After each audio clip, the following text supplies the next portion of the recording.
sədərək. Sənə qurbandı canımın Naxçıvanım, ulu şöhrətli şanım Naxçıvanım. Hər qarış torpağına qurban olum, ana yurdum və şanım Naxçıvanım. Sənə qurbandı canımın Naxçıvanım, ulu şöhrətli şanım Naxçıvanım. Hər qarış torpağına qurban olum, ana yurdum və şanım Naxçıvanım.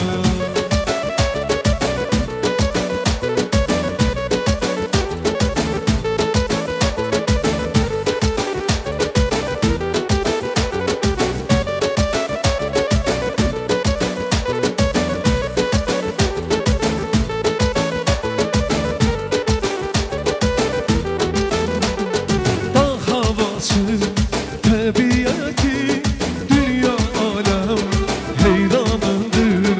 Səndən uzaq düşsəm də mən, iki bədən bir canımdır. Sənə qurbandı canımın Naxçıvanım, ulu şöhrətli şanım Naxçıvanım. Hər qarış torpağına qurban olum, ana yurdum və şanım Naxçıvanım. Sənə qurbandı canımın Naxçıvanım, ulu şöhrətli şanım Naxçıvanım. Hər qarış torpağına qurban olum, ulu yurdum və şanım Naxçıvanım.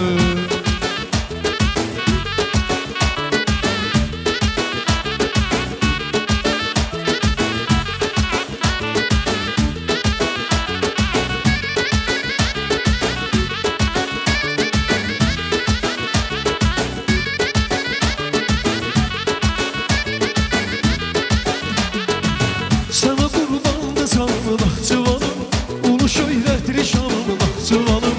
Hər qarış torpağına qurban olum, ana yurdum və şanım Naxçıvanım. Sənə qurbandı canım Naxçıvanım, ulu şöhrətli şanım Naxçıvanım. Hər qarış torpağına